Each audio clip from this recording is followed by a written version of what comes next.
ഓട്ടോമാറ്റിക്കായിട്ട് ഇരുട്ടാകുമ്പോൾ കത്തുകയും അല്ലാത്ത സമയത്ത് ഓഫാവുന്ന 2 ഫോഗ് ലാമ്പാണിത്. ഇത് സംഭവം അങ്ങനെയൊന്നുമില്ല. ഞാൻ കഴുകാൻ നേരത്ത് സ്വിച്ചിൻ്റെ അകത്ത് വെള്ളം കയറി സാധനം ഷോർട്ടായി കത്തിക്കുകയാണ്. പക്ഷേ ഇതിനെ പറ്റില്ല ഞാൻ പറയാൻ വന്നത്. ഇപ്പോൾ വണ്ടിയുടെ ഹെഡ്ലൈറ്റ് നിങ്ങൾക്ക് അറിയാൻ പറ്റും. ഇതിലിപ്പോൾ ഹാലജൻ മാറ്റി LED കൺവേർട്ട് ചെയ്തിട്ടുണ്ട്. പക്ഷേ അത് ഷോർട്ടായി കത്തിക്കുന്നില്ല, ഞാൻ ഓണാക്കി തന്നെ ഇട്ടതാണ്. അടുത്ത് നിന്ന് ചെറിയൊരു സൗണ്ട്, ഒരു ഫാനിൻ്റെ സൗണ്ട് കേൾക്കാൻ പറ്റും. ഇതിലൊരു പ്രത്യേകിച്ച് ഫാനും കാര്യങ്ങളൊക്കെ വരുന്നുണ്ട്. പിന്നെ AS-ഉം NS-ഉം സ്റ്റോക്കായിട്ട് ഹാലജൻ ബൾബ് പറഞ്ഞ ഏതൊരു വണ്ടിയിലും നിങ്ങൾക്ക് ഈ ഒരു സാധനം സെറ്റ് ചെയ്യാൻ പറ്റും. ഇതിൻ്റെ ഒരു വെട്ടം കണ്ടാൽ തന്നെ അറിയാൻ പറ്റും. ഇതിൻ്റെ ഈ ഒരു LED-യും ഇതിൻ്റെ സ്റ്റോക്ക് ബൾബും തമ്മിലുള്ള വ്യത്യാസം. അപ്പോൾ നിങ്ങൾക്ക് NS-ലും AS-ലും RS-ലും വേറെ ഏത് വണ്ടിയിലും സെറ്റ് ചെയ്യാൻ പറ്റും. അപ്പോൾ ബാക്കി ഡീറ്റെയിൽ ഞാൻ പറഞ്ഞില്ല.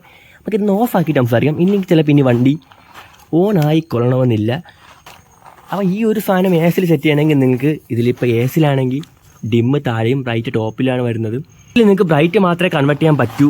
കാരണം ഈ ഒരു ബൾബ് ഇങ്ങനത്തെ ഒരു ബൾബാണ് വരുന്നത്. പിന്നെ നൈറ്റയുടെ 650 രൂപ ബൾബാണ് ഇതിൽ സെറ്റ് ചെയ്തേക്കുന്നത്. സ്റ്റോക്ക് ബൾബിന് എനിക്ക് തോന്നുന്നു 100-200 രൂപ മാത്രമേ പ്രൈസ് വരുന്നുള്ളൂ. അപ്പോൾ ആ ബൾബിൻ്റെ ബാക്കിൽ ഒരു ഫാനിൻ്റെ സൗണ്ട് ഞാൻ നേരത്തെ കേൾപ്പിച്ചതല്ല. അതിൻ്റെ ഒരു ഫാനുണ്ട്. അപ്പോഴത്തേക്ക് മുകളിൽ മാത്രമേ കൺവേർട്ട് ചെയ്യാൻ പറ്റൂ. താഴെ വെക്കാം. പക്ഷേ വെച്ച് കഴിഞ്ഞെങ്കിൽ താഴത്തൊരു ഇവിടെ ഒരു മൗണ്ടിങ് ബോൾട്ട് വരും. അത് നിങ്ങൾക്ക് ഇടാൻ പറ്റില്ല. കാരണം ഈ ഒരു ഹെഡ് കുറച്ചുകൂടെ തള്ളി പ്രൊജക്റ്റ് ചെയ്ത് വെളിയിലോട്ട് നിൽക്കും. അപ്പം ഞാൻ ജസ്റ്റ് ഒന്ന് ഡെമോൺസ്ട്രേറ്റ് ചെയ്ത് കാണിച്ചു തരാം. ഇപ്പോൾ ഇതിൽ ഞാൻ സ്റ്റോക്കായിട്ട് കീപ്പ് ചെയ്യുന്ന ഹാലജൻ ബൾബ് ഡിമ്മിൻ്റെയാണ് ബ്രൈറ്റ്നസ്സാണ് നിങ്ങളിപ്പോൾ കാണുന്നത്. ജസ്റ്റ് ഞാൻ LED ആയിട്ട് കൺവേർട്ട് ചെയ്ത ബ്രൈറ്റ് ലൈറ്റിൻ്റെ വെട്ടം കാണിച്ചു തരാം. അത്യാവശ്യം നല്ല രീതിക്ക് വെട്ടമുണ്ട്. പിന്നെ അഡീഷണൽ ആയിട്ട് ഞാൻ ഫോഗ് ലാമ്പ് കൂടെ വെച്ചിട്ടുണ്ട്.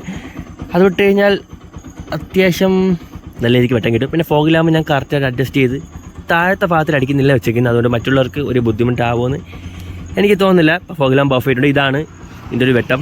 അപ്പോൾ നിങ്ങൾ തന്നെ ചെയ്യുന്നെങ്കിൽ ഒരു യൂസ്ഫുൾ ആയിട്ടുള്ള മോഡിഫിക്കേഷൻ ആയിരിക്കും ഇത്. ലൈറ്റൊക്കെ കുറവുള്ള ഫ്രണ്ട്സൊക്കെ ഉണ്ടെങ്കിൽ ഈ വീഡിയോ അവർക്ക് അയച്ചു കൊടുത്തേക്ക്. അപ്പോൾ ഞാൻ നോക്കിയിട്ട് എന്തായാലും ഈ ഒരു ബൾബ് എൻ്റെ വണ്ടിയിൽ NS-ൽ RS-ൽ സെറ്റ് ചെയ്യാൻ പറ്റും. വേറെ വണ്ടിയിലേക്ക് വേണമെങ്കിൽ ഇതിൻ്റെ വേറെ മോഡലൊക്കെ സെറ്റ് ചെയ്യാൻ പറ്റുമെന്ന് തോന്നുന്നു. ഇതിന് സ്റ്റോക്കിൻ്റെ കാര്യം കുറച്ചുകൂടെ പ്രൈസ് കൂടുതലാണ്. പക്ഷേ അതെന്തായാലും നിങ്ങൾക്ക് യൂസ് ചെയ്യുമ്പോൾ വർത്താവും. അത് വെച്ച് കഴിഞ്ഞാൽ നിങ്ങൾക്ക് എന്തായാലും ഈ ഒരു ഫോഗ് ലാമ്പ് പോലും വെക്കേണ്ട ആവശ്യമില്ല. പക്ഷേ ഞാൻ വെച്ചിട്ടുണ്ട്.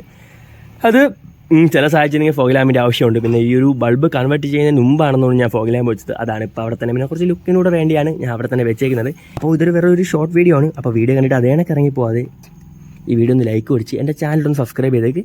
നിങ്ങൾക്ക് എന്തെങ്കിലും ഡൗട്ടും കാര്യങ്ങളും അല്ലെങ്കിൽ എന്തെങ്കിലും സംസാരിക്കാനൊക്കെ ഉണ്ടെങ്കിൽ എന്നെ കമൻസിലൂടെ എന്നെ ഇൻസ്റ്റാഡിൽ കൂടെ എന്നെ കോൺടാക്ട് ചെയ്യുന്നതാണ്. അപ്പോൾ ദാറ്റ്സ് ഇറ്റ് ഫോർ ടുഡേ. പുതിയ വീഡിയോ കാണുന്നത്. Bye bye.